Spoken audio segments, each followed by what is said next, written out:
Hallo und willkommen, ich bin der MK3, wie ihr seht, ist es natürlich nochmal Zeit für Warframe und heute mit meiner kleinen Zusammenfassung eben vom Devstream 108.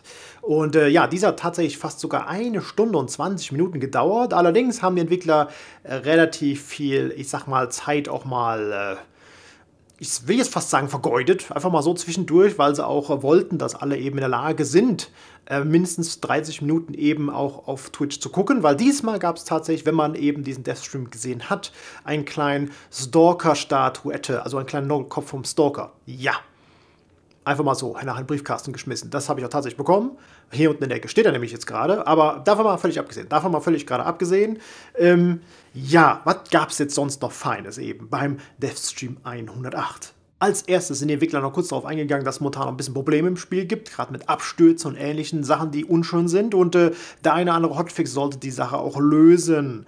Ja, aber hey, wenigstens, ich meine, jetzt der eine oder andere Hotfix ist auch drauf. Wahrscheinlich ist die Sache jetzt wieder okay, Fragezeichen. Wie gesagt, ich habe das jetzt nicht wirklich mitbekommen, deswegen kann ich dazu nicht wirklich einen Hafen aufreißen. Generell stand der ganze Devstream eigentlich im Zeichen von 5 Jahre Warframe und in dem Zusammenhang natürlich haben sie auch nochmal darauf hingewiesen, eben, dass man momentan in die ganzen Dex-Klamotten abgrasen ja kann. Eben die Dex-Yondana, als auch die 3 Dex-Waffen, als auch natürlich, wenn ihr alle schon einloggt, eben den Dex-Calibur oder auch den Dex-Excalibur-Skin. Jawohl.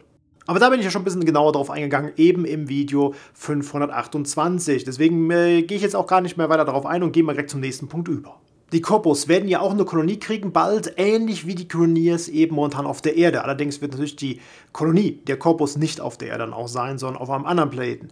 Diesbezüglich werden aber auch noch neue Gegnerhalter aufschlagen und die Entwickler wollten uns hier schon mal zeigen, was sie so bis jetzt gebastelt haben und was sie sich eben vorstellen. Und ich halte mal gerade kurz die Klappe, wie der erste Versuch der Vorführung geklappt hat.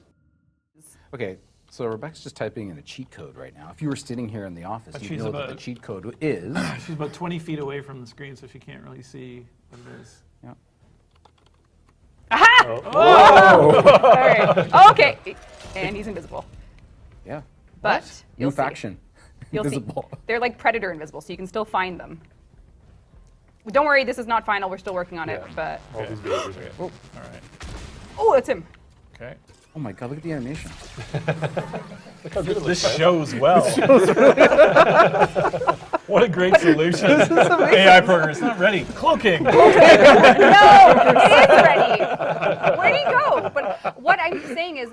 It's so challenging. You know, I'm ready for this type of challenge. It could be anywhere. Oh my god. The horror. He's somewhere, but Jeff, I really love these subtle animations. Yeah, you guys have really brought this up to you. What incredible graphics.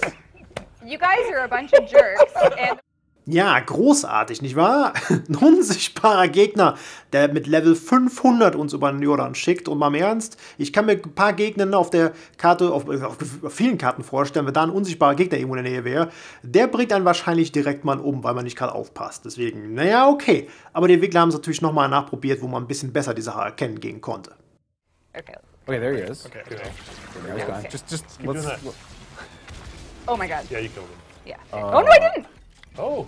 Oh my god. Maybe the other one's still around. Yeah, that's his bite.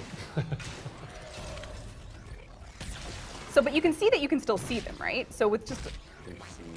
Can you? Yes, you can see them right there. And I think if you're like If you get really close to your screen. oh my god. That's good game design. Okay, you guys are being jerks and it's... Oh god. Sometimes you make it so easy. I obviously didn't kill Cloaking him. enemy not equals fun. But if they uncloaked when you started doing damage. See, they do uncloak when you do too much damage. And then they go into this defensive mode, but Will because they cloak again? You screenshot him when he goes.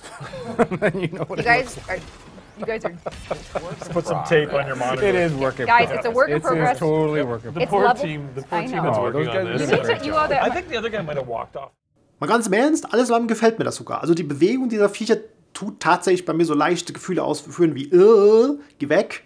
Und das ist vielleicht schon mal eine gute Idee. Ob der Gegner jetzt unbedingt Level 500 haben muss, weiß ich jetzt nicht.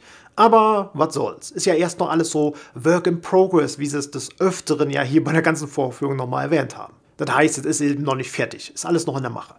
Dann haben wir ein paar sehr schöne Bilder eben vom Zephyr Prime, der uns ja nächste Woche eben am 20. März beglücken wird. Und ja, da wird es noch ein paar Tweaks, wie es aussieht, noch geben, möglicherweise.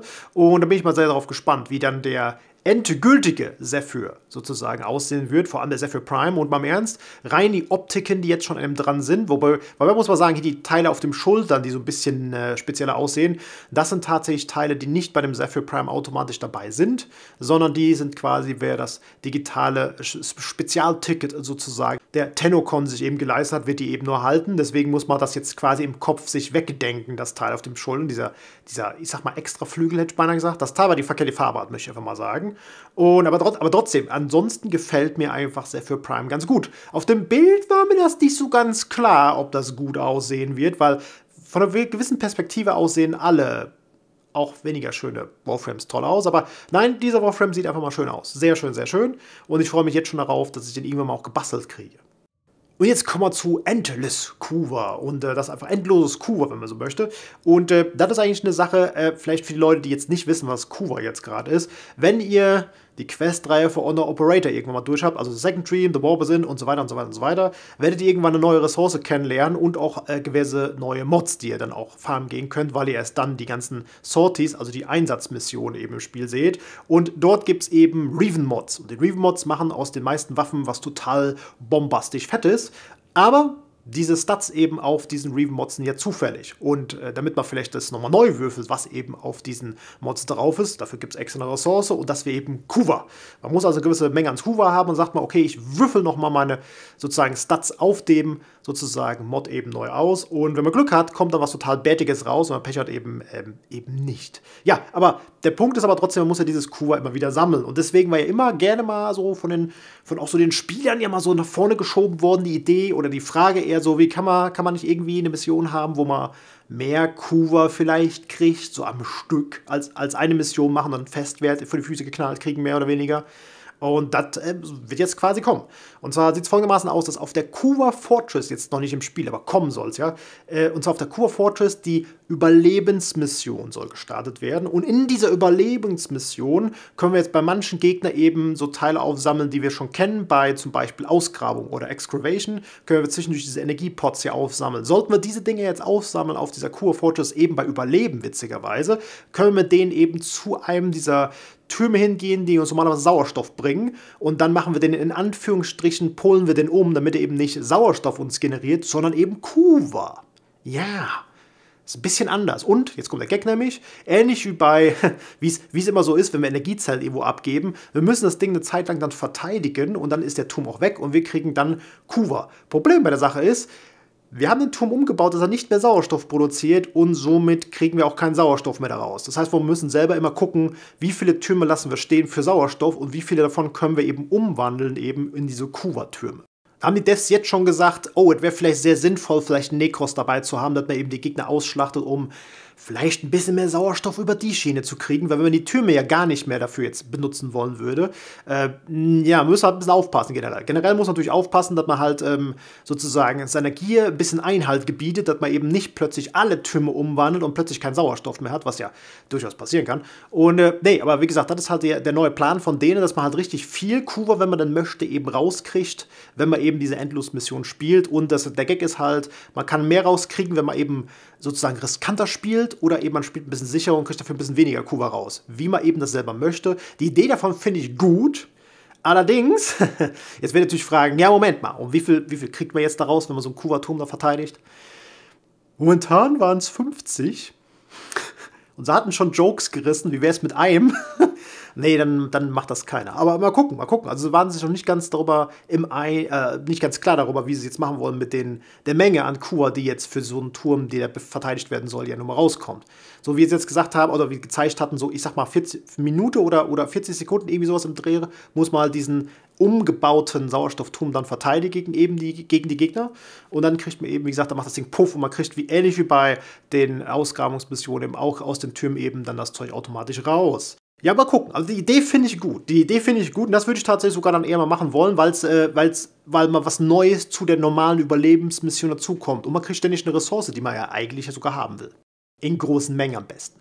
Achso, wann kommt der Spaß? Das soll sogar relativ bald sein, weil wir hier vielleicht im Hintergrund jetzt schon sehen konntet, die Mechaniken sind ja so weitgehend scheinbar halbwegs ausgereift oder sogar richtig ausgereift. Das Einzige, was sie jetzt noch machen können, ist so ein bisschen Zahlenverschiebereien zu veranstalten. Und ich denke mir, das hört sich gut an. Das ist mal eine Sache, wo ich schon jetzt sage, Daumen hoch. Davon abgesehen, dass es aus der Kuva stattfindet, was eine Katastrophe ist, aber ansonsten schön. Dann wurde kurz natürlich nochmal drauf eingegangen, was jetzt mit Korra passiert. Auf Korra wartet der ein oder andere ja schon seit Anfang des Jahres oder seit Ende letzten Jahres eigentlich schon. Und wie es aussieht, sind sie langsam aber sicher eben mit dem ganzen Rework von Korra fertig. Also, naja, schauen wir, wann es endlich soweit ist. Wie war das? Mein Lieblingssatz in dem Zusammenhang ist immer, wie war das? Wann kommt Korra raus? Keine Ahnung, es wird behauptet noch vor Weihnachten. Aber niemand hat gesagt, welches Weihnachten. Und gerade wie ihr im Hintergrund auch sehen könnt, am PC haben wir natürlich mal wieder das Ghoul-Event am Start. Und in dem Zusammenhang haben die Entwickler auch gemeint, eigentlich hatten sie ja ursprünglich mal geplant, oder das hatten sie eigentlich immer noch vor. Und zwar nämlich bei den Ghoulen gibt es ja einen Typen, der so eine Art Kettensäge mit sich da rumschleppt, wo er auch tatsächlich das Ding als kleines Moped zwischendurch benutzen kann, damit rumzufahren. Und also er schwingt sich quasi auf seine auf seine Nahkampfwaffe und fährt damit durch die Landschaft. Und dieses Teil sollen wir eigentlich auch als Warframes kriegen. Und in dem Zusammenhang ging das Gespräch direkt über in das Rework von Nahkampfwaffen.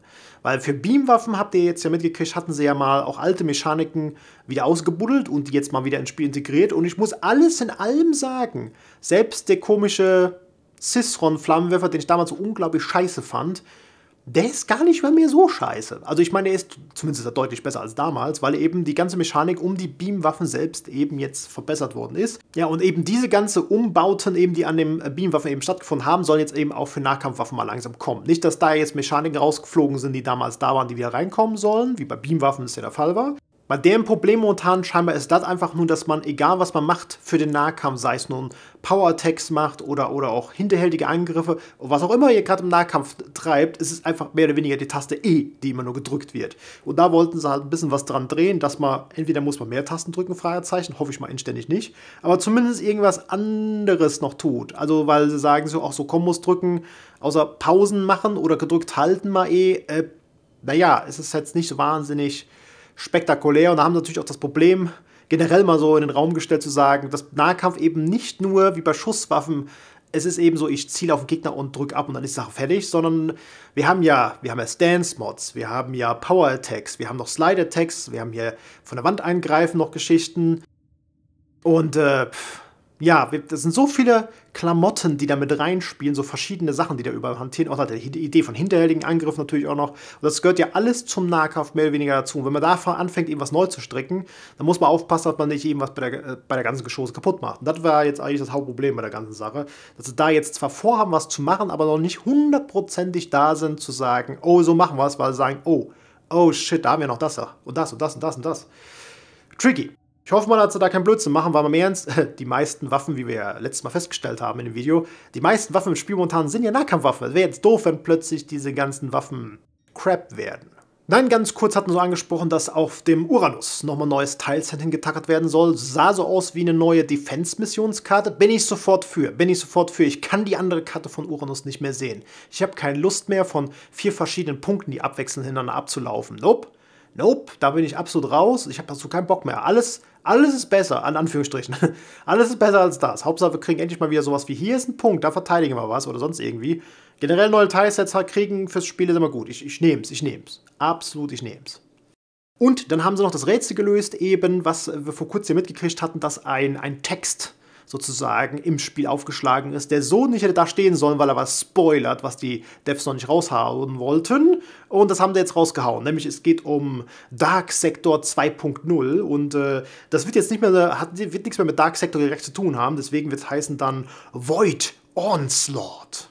Ja, und das ist ja die Idee, wie sie ja schon mal angedeutet hatten, ihr macht eine Mission auf Zeit, oder ist nicht wirklich eine Mission auf Zeit. Ihr kriegt einfach eine Zeit und dann werdet ihr in den Level geschmissen und dann müsst ihr eben schaffen, Ausgang zu erreichen. Wenn ihr halt gewisse, ich sag jetzt mal, Voraussetzungen erfüllt habt, müsst meistens noch so eine Art Typen besiegen, so eine Art Mini-Boss, der sozusagen das Portal bewacht und dann kommt durch das Portal in ein nächstes Gebiet rein. Die Zeit läuft der ganze Zeit weiter und die Idee dahinter ist einfach, dass ihr so eine Art Time Attack macht. Das heißt von Worten, je schneller ihr diese Level abschließt und weiter ihr kommt, desto höher kommt ihr eben auf ein Leaderboard. Das heißt, ihr macht eine Art Wettkampf gegen andere, macht ihr das quasi. Und somit könnt man natürlich auch Clans gegenseitig, aber auch vielleicht intern vielleicht vergleichen gehen, würde auch nicht unbedingt schlecht sein. Und ja, sie haben allerdings noch immer nicht gesagt, was man am Ende des Tages doch für eine Belohnung für kriegen soll. Ich meine, auf dem Leaderboard stehen, sowas wie, hey, wir sind besser als die anderen, ist zwar schön, aber nur weil man oben auf so einem Leaderboard stehen will, ist ein bisschen dünn, oder? Ich meine, irgendeine Kleinigkeit, sowas wie, alle, die mitmachen, kriegen Credits oder so? Oder die weiter oben stehen, kriegen mehr? Irgendwas. Ne? Die meinten ja schon, dass man sowas wie einen Buff kriegen soll, aber eine gefährliche Sache. Buffs zu verteilen, sowas wie, ja, unsere Waffen jetzt machen als alle 10% mehr Schaden oder sowas, ich bin mir nicht sicher. Müssen wir mal gucken. Also dazu haben die Devs leider immer noch nichts gesagt. Sagt nur so, da gibt's was. Und ich so, haha, schön. Und dann eine Kleinigkeit, die jetzt auch die Konsolenspieler sehr freuen wird. Ja, denn jetzt geht's nämlich los. Jetzt müsst wir ganz kurz mal ausholen, denn es gibt ja momentan im Spiel die Option, eben dieses Nvidia Physics einzuschalten. Das ist extra für jemanden, der auch keine Ahnung davon hat. Aber mehr oder weniger, wir haben dann mehr grafikliche Effekte, die im Spiel stattfinden. Ja, und das haben ja durchaus DE immer gerne in ihrem Spiel verballert. Und so wie es aber aussieht, läuft eben deren Support-Vertrag sozusagen aus mit Nvidia. Und wie es aussieht, wollen die den, entweder wollen den nicht verlängern oder können den nicht verlängern. Was auch immer von beiden es jetzt nur am Ende des Tages ist. Im Endeffekt hat DE sich aber gesagt dann, wir wollen aber eigentlich coolere Effekte im Spiel haben, aber ohne jetzt diese ganze Kladderadatsch-Geschichte von Nvidia vielleicht. Und deswegen haben sie selber was gebastelt. Und jetzt kommt auch gleich der Punkt, warum das für so Konsolen interessant ist. Dieses neu gebastelte, coole neue Effekte, aber ohne den CPU dafür weiter zu belasten. Also der Grafikprozessor wird jetzt quasi neue Effekte raushauen, aber ohne, dass jetzt zu krass die Performance in den Keller geht.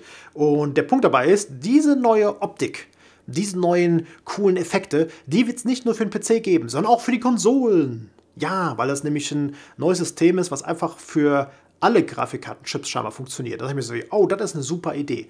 Das ist eine super Idee, weil nicht umsonst gab es des Öfteren ja Probleme bei diesem Nvidia. Experience war es nicht. Nein, Experience, das war ich Probleme mit habe. Nein, aber Experience nicht, sondern Nvidia Physics. Jetzt habe ich es. Jetzt habe ich es wieder. Okay, Nvidia Physics gab es immer zwischendurch Probleme. Da mussten sie auch zwischendurch das mal ausschalten, weil irgendwie immer was am Abstürzen ist oder sonstige Geschichten.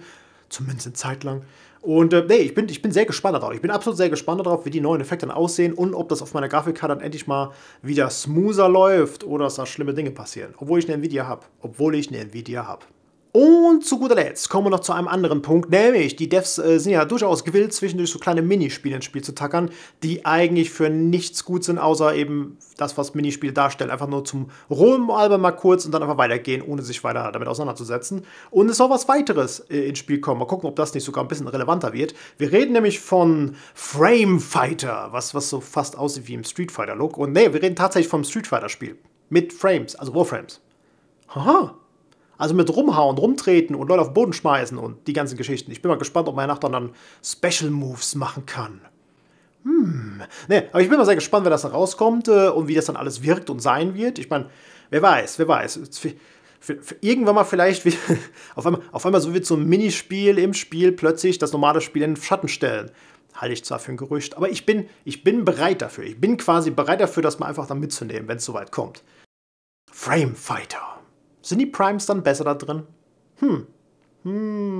Zählt die Rüstung darin auch? Und Mods? Naja, guck mal, wenn es soweit ist. Auf jeden Fall finde ich die Idee lustig und interessant. Schauen wir mal, einfach mal, was demnächst noch also auf unseren Tisch fliegt in dem Zusammenhang. Und wisst ihr was, das war es eigentlich sogar schon gewesen. Das wäre es auch tatsächlich schon von meiner Seite wieder aus gewesen. Das wäre jetzt tatsächlich Devstream 108. Ja, die Devs haben relativ viel Zeit zwischendurch mal so durch die Lappen gehen lassen, eben mit Rumalbernheiten und ähnlichen Geschichten. Aber wisst ihr was, manchmal muss sowas auch mal sein. Und immerhin, dadurch, dass die jetzt ein bisschen überzogen haben, konnte ich auch überhaupt nur diesen kleinen Noggle-Kopf überhaupt noch abstauben, weil ich zu dem Zeitpunkt, wo der Devstream stattgefunden hatte, eigentlich das letzte Video gemacht hatte. Deswegen, ja, da war ich ein bisschen spät für eigentlich für die Geschichte mit dem Zugucken, wegen der halben Stunde, die man angucken muss. Und ja, das hat dann witzigerweise, weil sie überzogen haben, einfach nur mal gepasst. So, das wäre jetzt von mir wieder mal gewesen. Danke fürs Vorbeischauen, Zuhören. Das war Nummer 3 und ja, bis die Tage und ciao.